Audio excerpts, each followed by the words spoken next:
I only do this on one take. Quality. So this is Dan God of Thunder here with the new Ruler of the Heavens update notes. I think I'm going to go in the same order that High-Res does this. I'm going to skip over Olorun for now and just go back to him. Let's see, some bug fixes. Nothing, no, not a big deal. Ow, just hit my toe.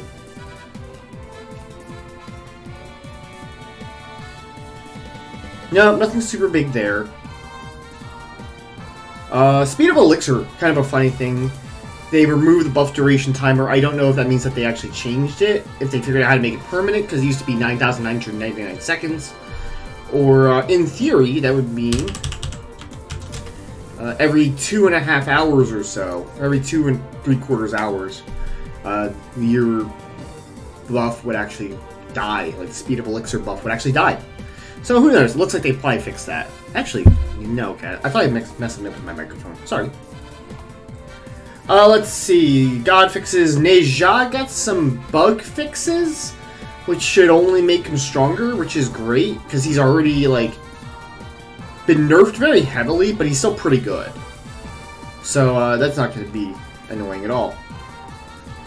Odysseus' bow is doing less damage, and so is charged bow, so now it's going to be 15 flat, and 15 plus 60% power. I don't know why they don't just revert the change, because they gave it 10% extra scaling before, up from 30 plus 50% physical power to 60%.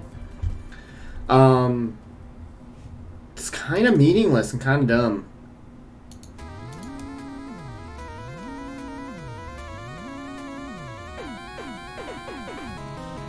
Hold a second, something... I'll take care of that later.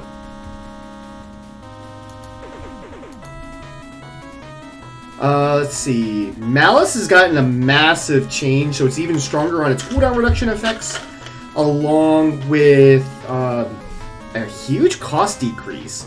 This is meant to be a premium item for ability hunters, but never really got used because it's... Oh, I think it's just because there's so much to keep track of.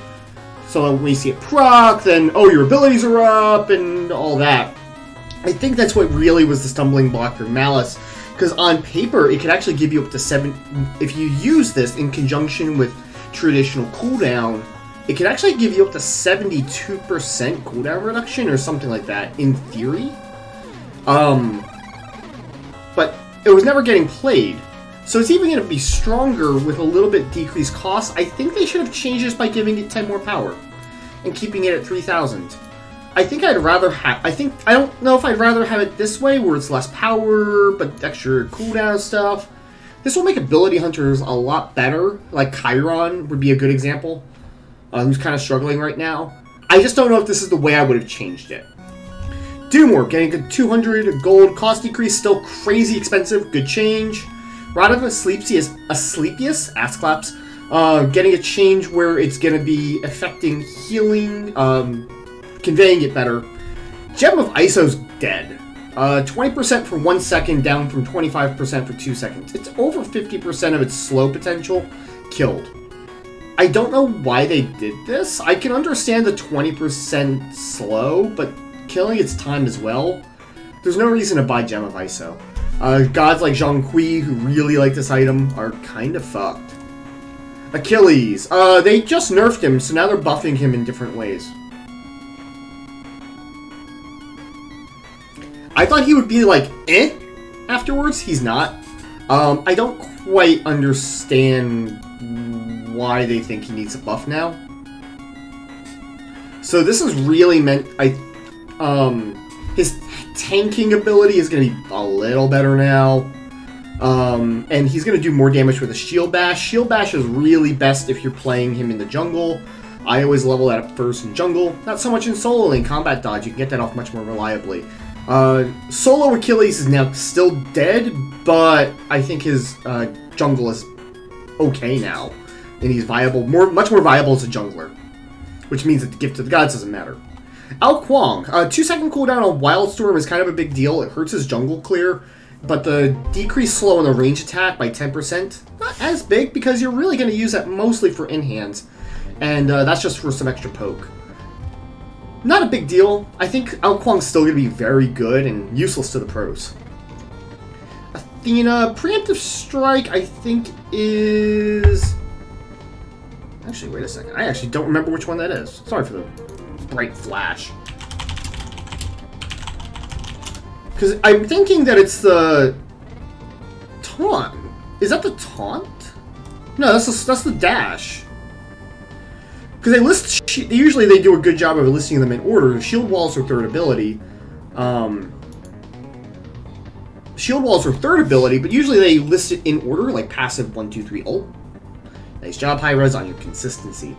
They're front-loading her damage on the shield wall, taking the same amount off the back end, which is fine. Actually, a very good change. And preemptive strike is just going to always give max slow, which is a lot of slow now. That's actually going to be a big part of her kit. You're already building this level 1, because this is actually your best DPS with that in reach, but still there. Cerberus is not getting played, even into this healer meta. He just can't do a whole lot late game. Very good damage early. Not really useful anywhere else. Soul Expulsion is going to do more healing and more quickly. Stygian Torment, mostly a buff to his decreased cooldown. Really big issue though, he doesn't do much late game. All of his stuff is very slow and over time. I don't think this is going to be a big deal. It's nice to see them address the concern. I don't think he's going to be in a much better place. Cucullin, 10% extra damage on Barb Spear. It doesn't hurt. It helps his late game a little bit. Solo lane's not going to build that much. It's only like an extra 5 damage. 5, 10 damage maybe. Not a big deal. Freya, some explanation stuff. Some bug fixing basically. Water Cannon's doing 20 less damage a shot. Remember, it's on a 3-second cooldown. Atlas of the Yellow River does 5% less speed up and slowdown, so it's a 10% movement swing at each rank. So that's actually a big... Because this is generally what you build last. That's actually a big deal. He's still really good. He's just not going to be as good. You got to be a little more careful with playing him. Positioning is going to be very critical with Hubwa. Still very good. Horace is getting a buff for some reason. He's already the best support in the game. Getting a buff. Updraft is getting cooldown reduction, which I think is just going to make his support play more impressive. Solo lane a bit more viable. He's not very good in solo. You're kind of treating him like a guardian. He's a great support. You can play him solo, but you're going to punt the laning phase. Still the same here. Jormungandr, actually a really good change, taking some off the high end of his play. 5 scaling less damage per puddle that he leaves on the ground when he uses Consuming Bellow, up to a maximum of 60 less damage. Smart change. I don't know why Kefri needed buffs, but okay.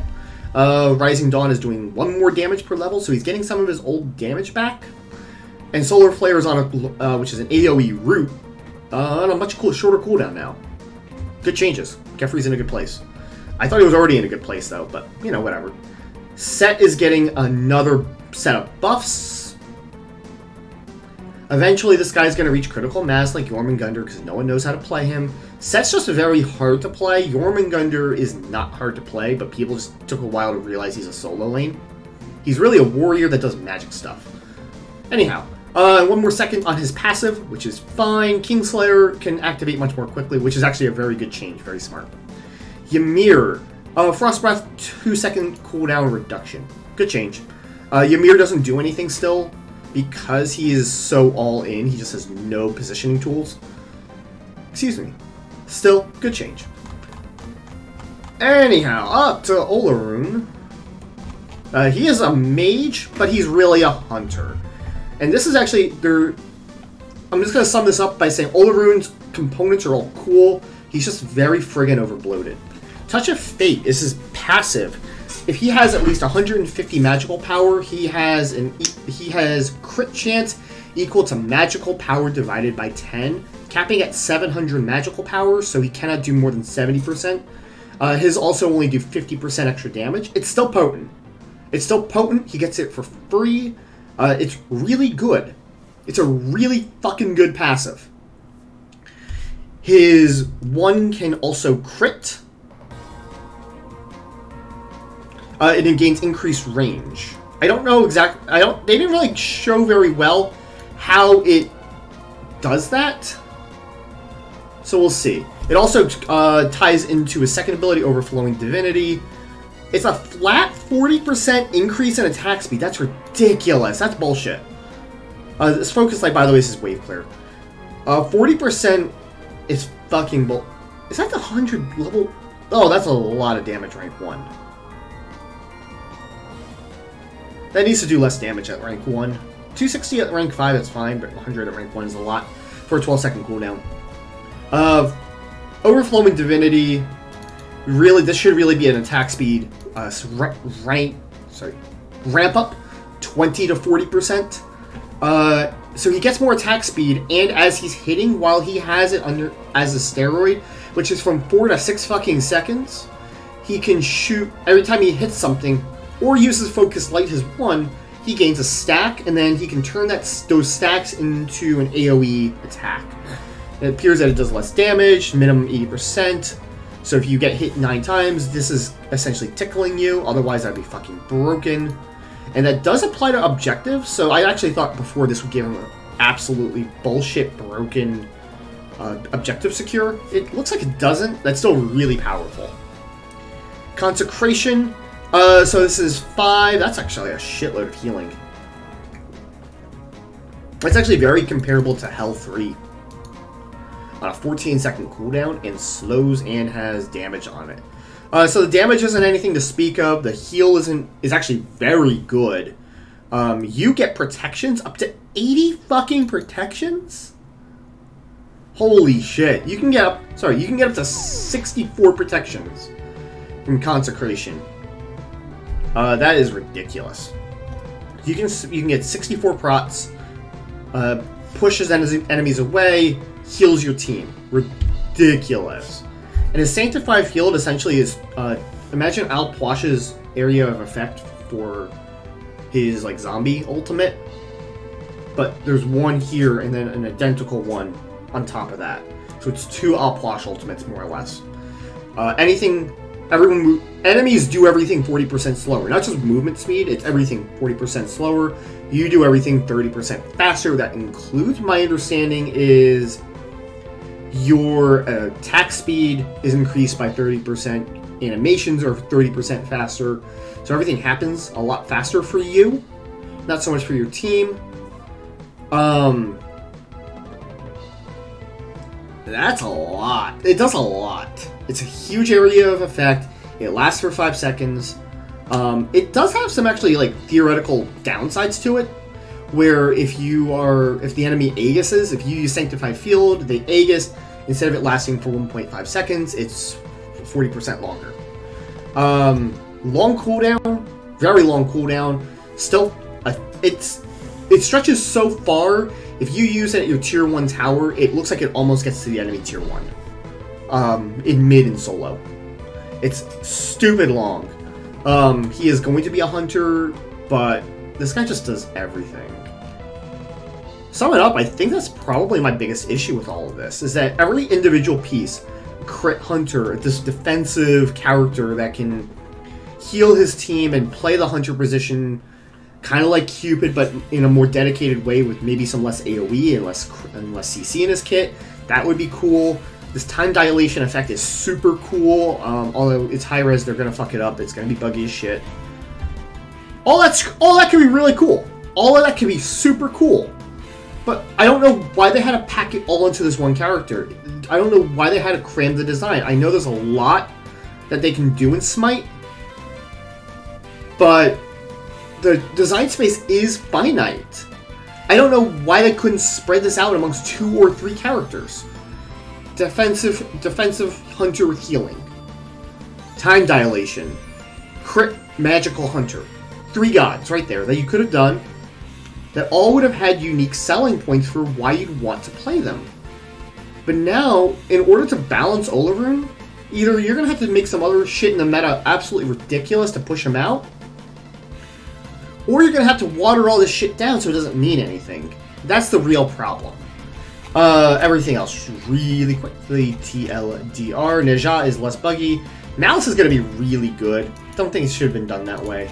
Gemma Baiso is dead. Achilles Jungle is good. Achilles Solo doesn't matter. Alquang is still ridiculous. A lot of Guardians are getting buffed. Habwas still good. Horace even better for some reason. Jormungandr still usable. I wouldn't worry too much about losing 20 damage off of the shots. Kepri, Set is a lot better. You still suck with him. Don't worry about it. And Ymir also a little bit of a change.